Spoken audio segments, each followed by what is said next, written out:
तो आज के समय में सोशल मीडिया पर बहुत चल रहा है कि ऊष्पान बहुत ज़रूरी है, इसके बहुत लाभ हैं। मैं भी इसका प्रबल समर्थक हूँ, लेकिन कुछ लोगों के लिए ऊष्पान नुकसान भी करता है।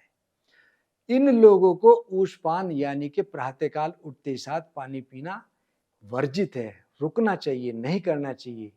जो लोग विविध कफ से पीड़ित हों।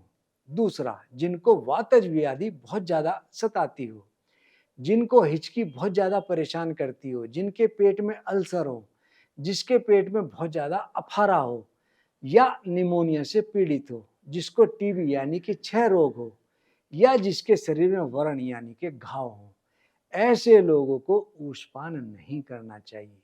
धन्यवाद।